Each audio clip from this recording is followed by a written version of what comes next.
Well, good evening and welcome to Tucker Carlson tonight. Attorney General Jeff Sessions is scheduled to testify tomorrow before the Senate Intelligence Committee. The subject, needless to say, is Russia. That's pretty much the only thing Washington can talk about or respond to at the moment. Sessions may strike you as an unlikely Putin conspirator, having spent virtually all of his 70 years living in or representing Alabama.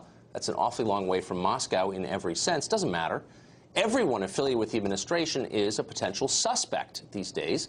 Sessions says that as a member of the Senate Armed Services Committee, he talked on 2 separate occasions with the Russian ambassador to the United States. And that's it. That's the total known extent of his contact with the Russian government.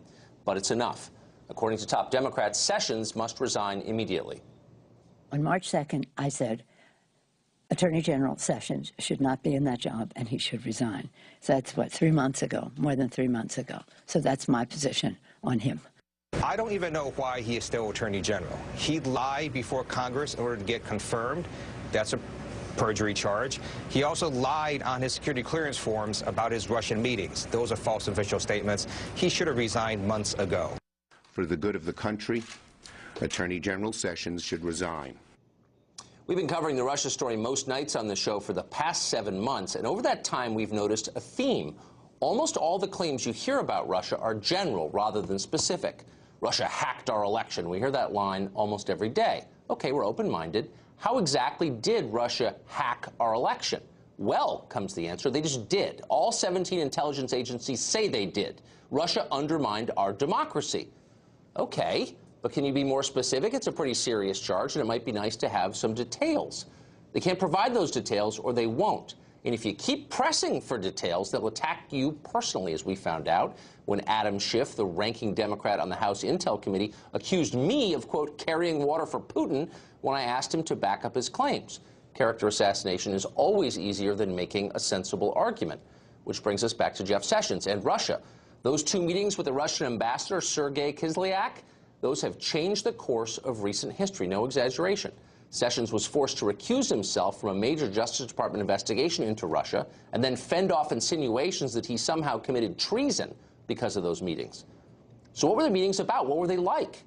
Well, since nobody accusing Sessions of wrongdoing seems to know or care, we decided to find out ourselves. So over the weekend, we tracked down an eyewitness to one of those meetings. It took place at the Republican National Convention in Cleveland the first week of July last summer. It was an event called Global Partners in Democracy. Turned out to be a not very scintillating gathering that's staged every 4 years and has been for decades on behalf of scores of foreign diplomats who want to see how American politics works. So Sessions gave a speech, and as he left the stage, about 15 ambassadors walked up to say hi to him. Kislyak was among them.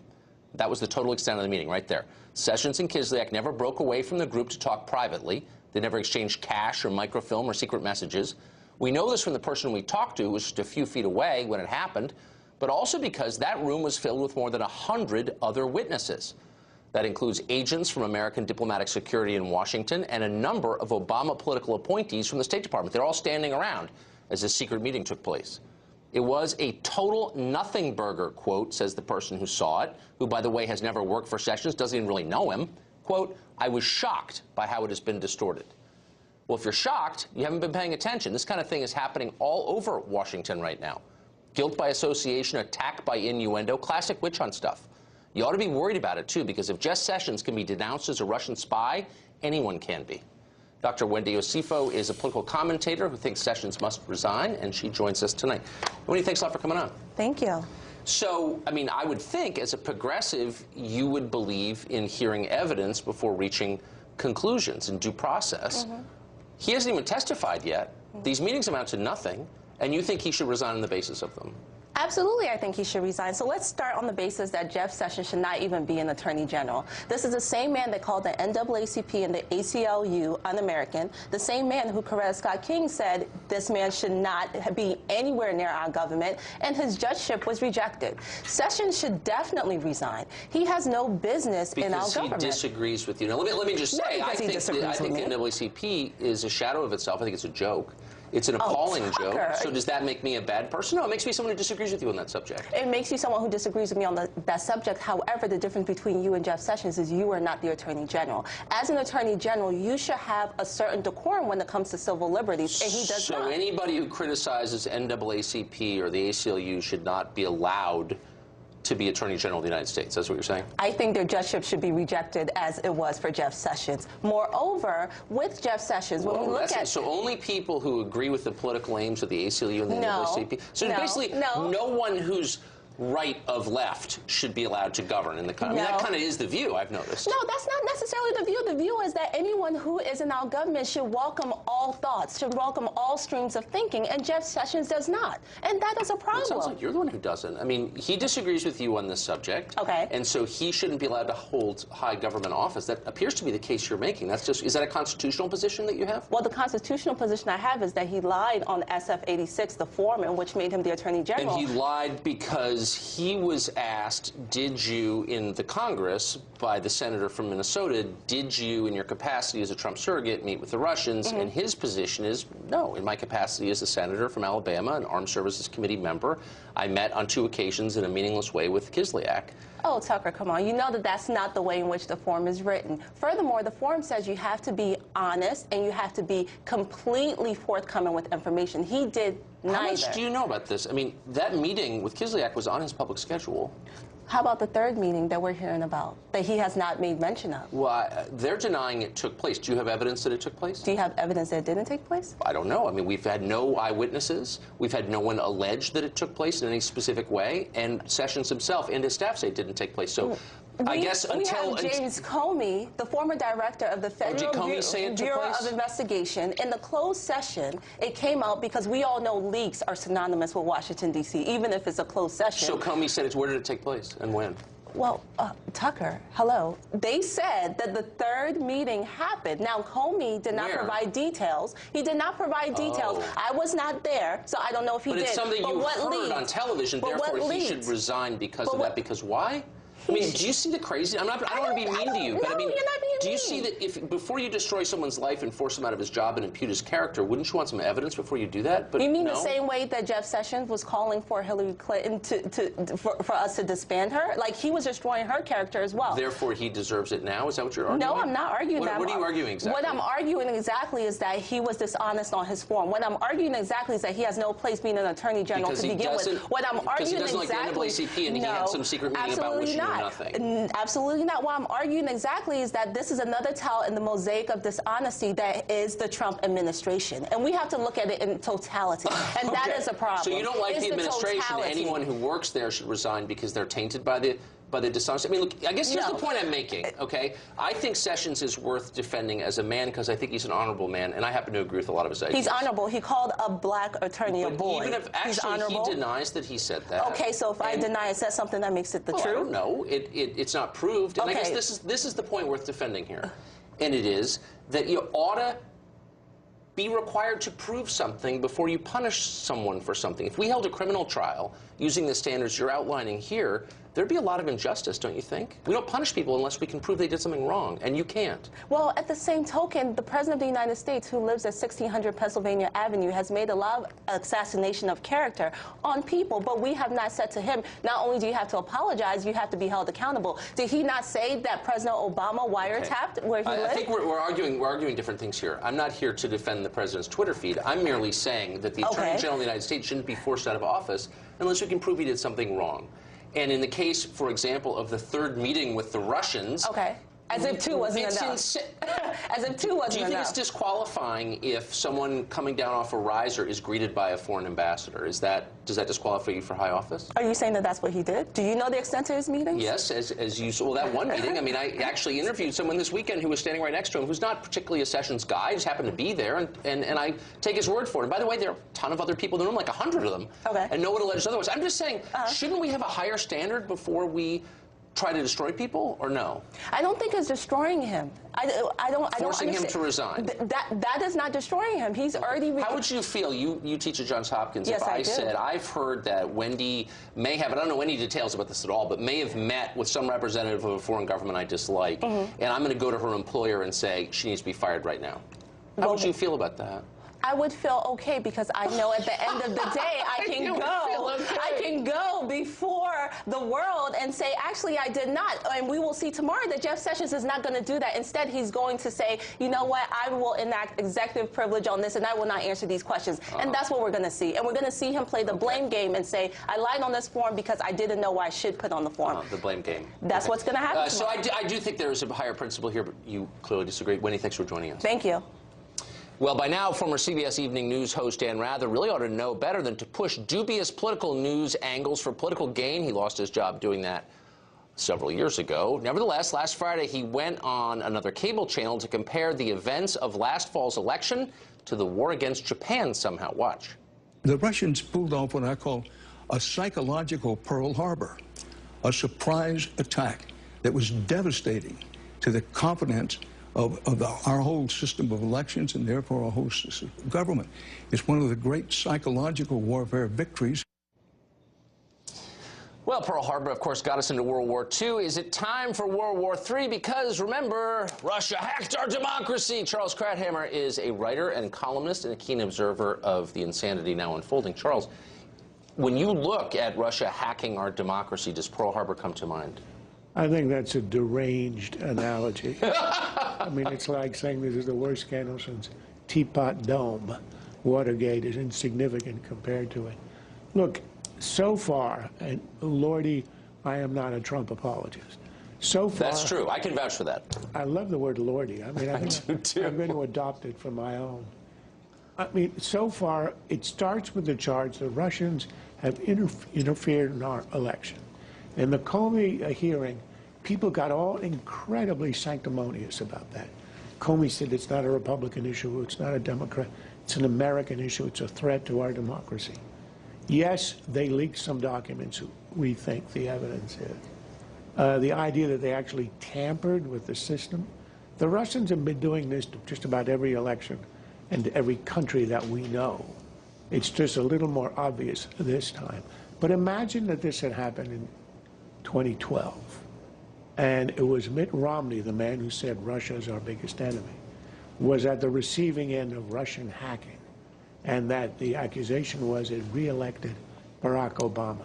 Do you think the Democrats on that committee would be in high dudgeon over this attack on American democracy? This is the purest hypocrisy. But let's ignore that and say, okay, you want to investigate that. But that's not what the Democrats are interested in. It's the collusion argument. That's sort of the sidebar to this, supposedly the sidebar. There's no evidence up until now, and they've been looking since July, of Trump collusion in this affair. So on the second count, there's no evidence of this. So now they're going after the post facto stuff, what Trump did afterwards. People know they're not going to get him on collusion, at least not on the evidence that we have. The head of the FBI tells him 3 times you aren't a target, meaning you're, in our eyes, innocent of this.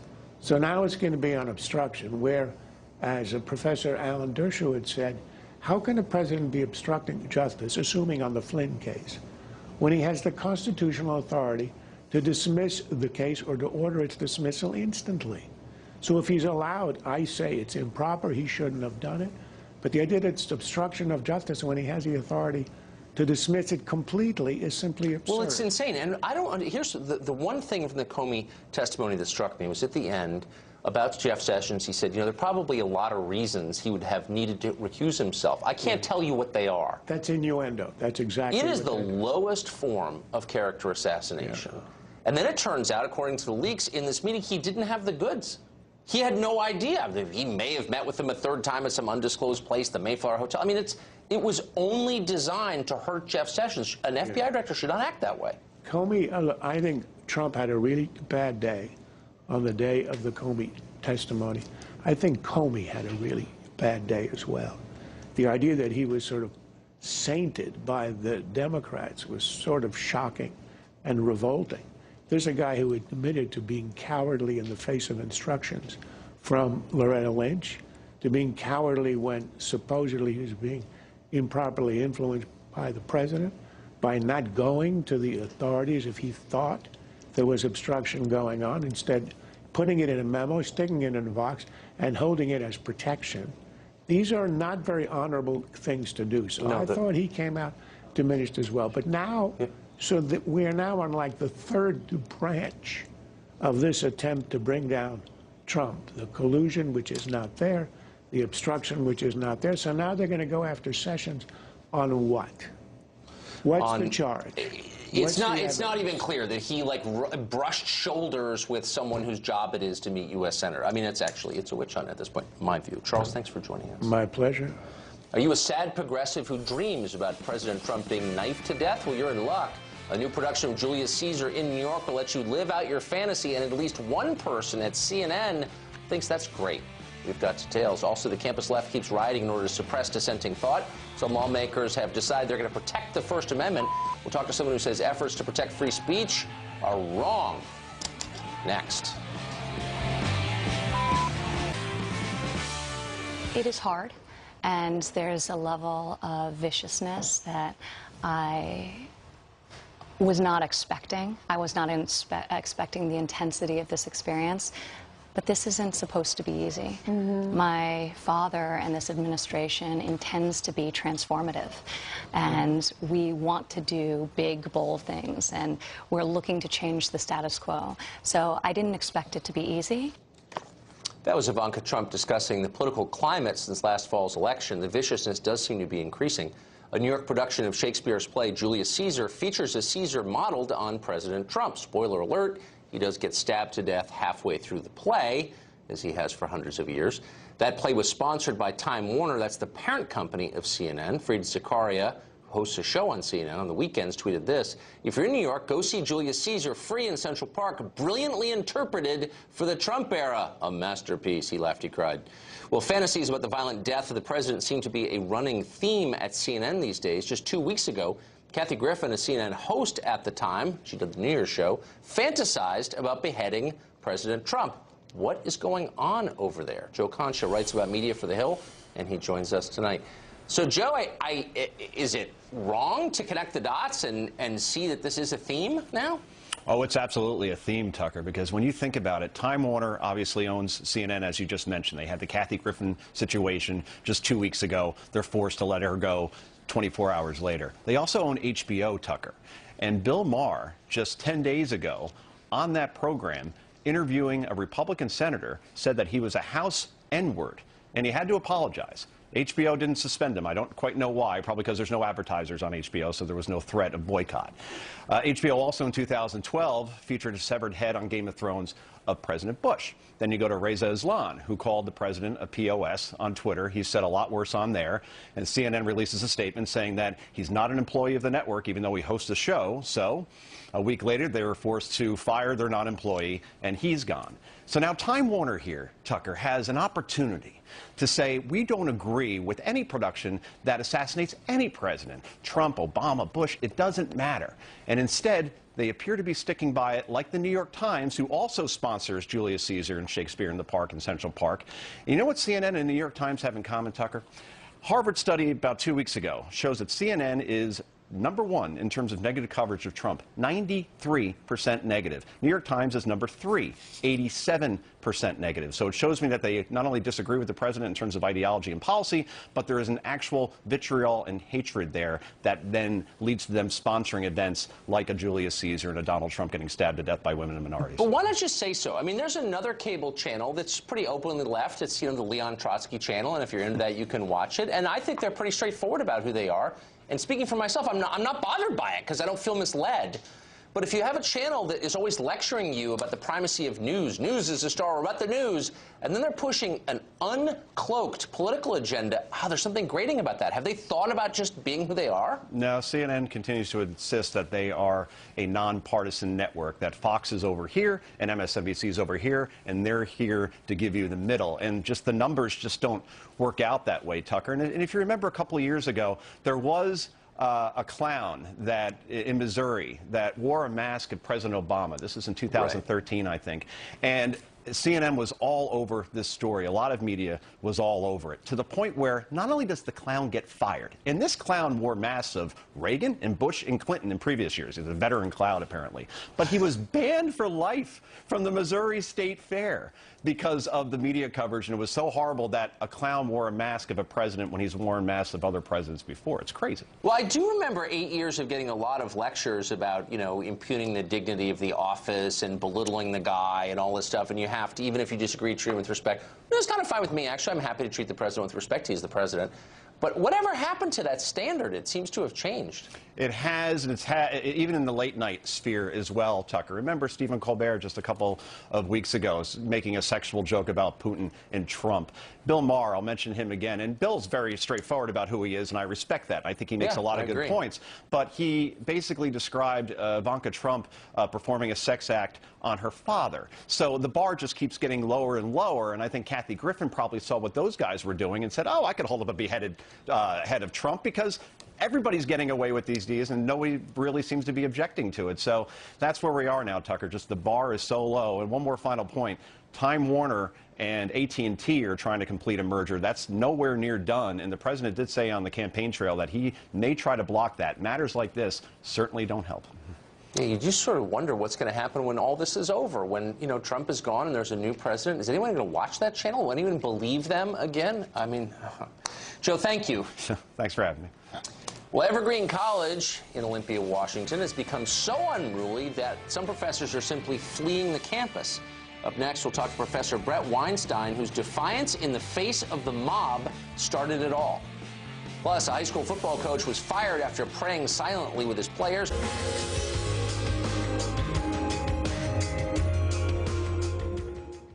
Time now for campus craziness, and in that category, no school comes close to matching Evergreen College in Washington State. You've been in a coma for the last month. Here are the basics. Student activists sought to kick all white people off campus for an entire day.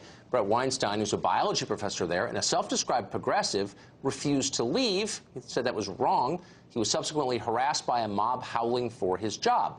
Instead of sticking up for their colleague, meanwhile, dozens of Evergreen professors have called for Weinstein to leave, calling him the villain, demanding he be investigated. Professor Weinstein has relocated his family for their safety, but he joins us now, and we're grateful he has. Professor, thanks for coming on.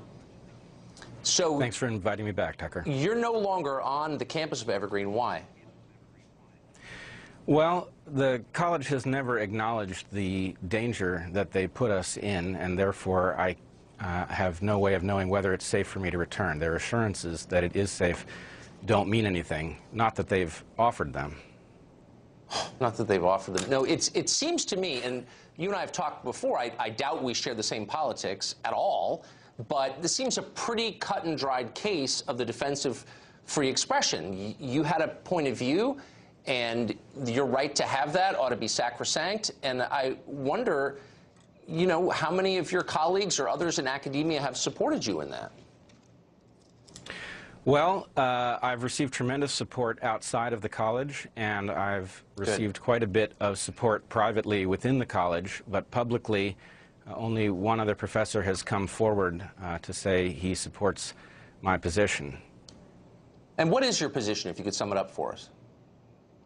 Well, the issue is complicated. Let me start by just simply pointing out the protest of my class occurred because I sent an email to the staff and faculty email list protesting what we call day of absence. In this case, day of absence was being reversed by the organizing committee, and white people were asked to leave the campus. It was not that we were forced to leave, but we were asked to leave, and it was made very clear that leaving was an act of allyship with people of color, and therefore not leaving, if you were white, meant that you were not an ally. And you refused to leave. I did refuse to leave, and I sent a letter. I think it was very carefully stated, but it said that there was a tremendous difference between a population absenting themselves from a shared space and a population deciding to absent other people from that same space, and that on a college campus, people should be equally free to be on campus irrespective of their skin color. Exactly. Amen, which I thought was sort of a basic precept of American life. Do you plan to go back to Evergreen? Well, I certainly have duties to finish this year, and I have no alternative employment, so my expectation is that I will have to go back. That said, it's not exactly clear how I can go back to a campus where the administration and the faculty have invested so heavily in demonizing me. At first, they demonized me as a racist, and as it became clear that that was not resonating with people, they shifted their critique, and in fact have blamed my last appearance on your program for everything that has occurred at Evergreen since. So I don't know how I can go back and teach, given that I have been portrayed as the reason that Evergreen is in crisis. It's just grotesque. And for the record, of course, all of this happened before you came on our show. We asked you on because we saw it unfolding. I really hope a college, any college, who wants a professor or principal will call you right after this appearance tonight. Professor, thanks for coming on. Thanks very much. Well, Evergreen is just the most recent and the most obviously egregious case of the left trying to enforce absolute ideological conformity on campus. Now, some lawmakers are taking affirmative steps to protect the First Amendment. In 10 states, bills have been introduced or passed to protect freedom of speech on campus or to punish students who attempt to suppress the right of others to speak freely. Seems relatively non-controversial. Scott Ross, though, was the director of One Wisconsin Now. He opposes these laws, and he joins us. Scott, I don't know if you saw the interview we just did, but it was with a self-described progressive on the campus of Evergreen who has been physically threatened because he has a different view. And this kind of thing is happening on a bunch of campuses, and I would think that sincere liberals would be upset about it and would be trying to fix it, but they're not. Why? Well, Tucker, first of all, thank you for having me. And there is nobody who should defend violence or threats or disorderly conduct, but I don't think that the bill we're seeing, particularly here in the state of Wisconsin, meets any of those thresholds. What's happening is we have a coordinated effort to try and suppress free speech by government on University of Wisconsin campuses to intimidate students, faculty, and administrators from discussing critically important issues facing the public policy debate. I don't know who writes your talking points. I mean, do you live in this country? Are you watching what's happening on college campuses? I mean, a lot of them, not just Evergreen and Berkeley, but lots of campuses where people stand up and they're like, I disagree, and they're shouted down and people threaten them. That's a real thing. That's not a creation of this show or Fox News or the right. I mean, that's totally real. Why aren't you upset about it? Well, what I think is this, is that we have, in the legislation here in the state of Wisconsin, a potential solution that is infinitely worse than the alleged problem. You have the hand of government coming in trying to intimidate people from speaking out on campus. Now, listen. Our college campuses have multiple jurisdictions of law enforcement. Here in Wisconsin, you've got Capitol Police, you've got City Police, you've got Campus Police. If somebody crosses the line into disorderly conduct, they can be prosecuted and detained by trained law enforcement officials. This bill is not that. This bill is providing some sort of safe space where people can't have an honest and frank debate about really important issues. You know, they can't have them now in case after case. And again, I know that, you know, people try to dismiss this as something, you know, that demagogues are ginning up to get right-wingers exercise, but that is demonstrably not true. We do this every week. It's totally real. People who can't speak on campus because they have a divergent view from the majority, and I thought the whole point of being a liberal was to defend people like that. Where have you been when this is going on? What have you done to defend free speech? Tucker, I have stood with conservatives and Republicans in fighting for free speech rights here in the state of Wisconsin. That is a certainty. But what I would say is this regarding this particular piece of legislation, and I can only speak for Wisconsin, where not one single conservative speaker who has come on campus has been prevented from being able to deliver their remarks in full. And so I think that's the thing that we have to remember here, is that once you create that chilling environment where people are afraid to speak out, that's where you don't have the opportunity to listen to each other, it's almost like find you're out kidding. what the decision. Do you have kids in school? Because I got 4 of them. And you talk to any of them or their friends or anybody who's in college right now, and they're like, look, I don't want to give my opinion because I'm going to be penalized. Anyone who's not in a very specific narrow band of progressive thought is hurt. That's totally, I mean, are you not aware of this? I think that threatening anybody with violence or intimidating them is a terrible thing that should be prosecuted. What I don't like is the government, big government, coming in and writing laws that tell people they can and cannot speak on campus, and that is what this legislation is here in the state of Wisconsin. This is already government. What do you think UC Berkeley is? No. What do you think Madison is? These are government schools, and the government is doing literally nothing to protect the rights of the minority. And again, this ought to be something that you're like waking up mad about every day. Where are liberals? Are there any left? The University of Wisconsin is protecting free speech rights. Every speaker who has come to a University of Wisconsin campus, even provocateurs who have things to say that I would definitely disagree with, have been able to deliver all their remarks, Tucker. It hasn't happened here. That's the problem. Do you believe that a student in a poli-sci class at the University of Wisconsin-Madison could say to his professor, you know, I'm for Donald Trump, and expect that his grade would not be affected by that? Honestly, look at me right in the face and say, yeah, no problem.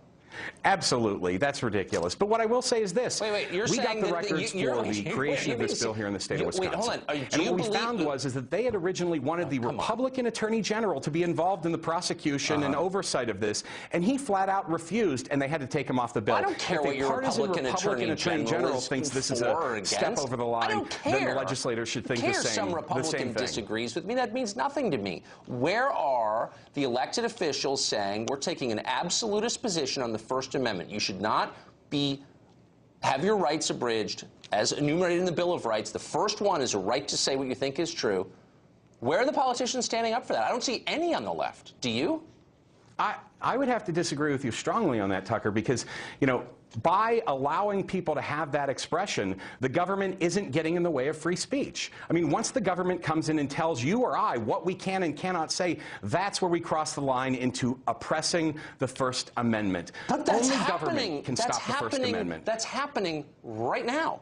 I mean, that's happening. If Milo Yiannopoulos can't give a speech at UC Berkeley, a government school, then the government is complicit in his First Amendment rights being taken away, no? Well, I would agree that you've given me a handful of examples that have happened around the nation. I've got like a huge. I mean, I could bore you. My viewers are very familiar with them because we talk about it all the time. Because we're not a liberal show. Because we believe in the First Amendment. I can't speak to that. I can tell you what goes on in the state of Wisconsin, which is we are allowed to speak on campuses. The Republicans want to stop that. And, you know, again, the Attorney General opposes the idea. And actually, the author of the bill himself, one of the Republican state representatives, was on public radio, was asked about the constitutionality of it, and he said he agreed that there were constitutional problems with this particular piece of legislation. Someone's got to stand up for That's why we're trying to stop it here in the state of Wisconsin. We do hope some of the Republicans will join us in this and stop it from happening. Thanks for joining us. Meanwhile, a football coach was fired for praying on the field, conducting a moment of silence. Very, very dangerous, speaking of the First Amendment. Now he's suing the school district for violating his freedom of religion. That coach joins us next. A former high school football coach has moved from the locker room to a courtroom. He says he was wrongly fired for his religious practices. From 2007 to 2015, Joe Kennedy of Bremerton High School held a voluntary moment of silence at midfield after games. After 8 years of doing this without any incident at all, the school ordered him to stop. He defied that order. He was fired. Now the coach is suing for his job back, saying he's been unconstitutionally punished for his religious views. Joe Kennedy and his attorney, Mike Berry, join us now.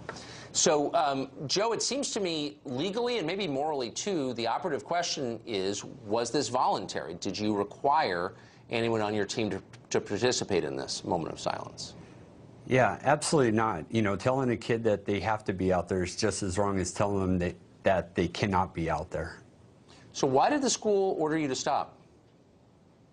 Well, they just didn't like the public display, I guess. I was alone on the 50 by myself when I ended up getting fired. They canned you on the 50-yard line? It was because of the prayer that I was alone that actually got me fired. Huh. Was there a victim in this? Did someone complain? And what was the complaint exactly? It really came from a compliment at the beginning, so there was no complaint. There was no one filing complaints against me or the football team. Huh. So, Mr. Berry, what's your legal argument here on behalf of your client? Well, the First Liberty Institute represents Coach Kennedy, and our argument is that the school district is violating his constitutional rights. Their policy is that any employee of that school who does anything that is visibly religious, so if somebody in the public can see you do it and it's religious, they said they can fire you for it. Well, that would strip tens of millions of Americans from their most basic constitutional right to religious liberty. Also, I'm a little confused as to how we're defining religious. So, Coach, tell me if I'm wrong, but this wasn't a prayer. It was a moment of silence? It originally started out by myself on the 50, and it was a moment of silence, and it evolved over the years. But at the end, when the school gave me the directive, it was just myself praying on the 50. Were you praying out loud or through a megaphone or anything? No, no, sir. It was a silent prayer by myself on the 50-yard line. So for basically a can for closing your eyes in silence? Yes, for about 15 to 30 seconds, yes. Wow, that sounds incredibly dangerous. Were there a lot of people hurt by that, by your prayer? Oh, well, from the reaction of the school, yes, everybody got hurt because of that, but not from what I did. That's unbelievable. So, Mr. Berry, what are you asking for exactly? Well, most basically, we're asking for Coach Kennedy to be reinstated so he can start coaching his players again, but with his constitutional rights intact. I mean, something that is so basic that members of Congress and even President Trump have publicly announced their support for Coach Kennedy and what he's done. And Tucker, people don't just have to take my word for it. All the legal documents are available on our website at firstliberty.org. You can see what the school district themselves are arguing. A lot of your questions are answered by the school district themselves, who even conceded. No complaints. Nobody was ever forced or coerced to participate. And they even said that what Coach does is a good thing. They just don't want anybody to be able to see it. It's grotesque. You see all the teachers showing up at work drunk, protected by their own unions, and you get canned for closing your eyes and praying. Joe, Mike, thanks for joining us tonight. Appreciate it. Hey, thank you so much. Thanks for having us.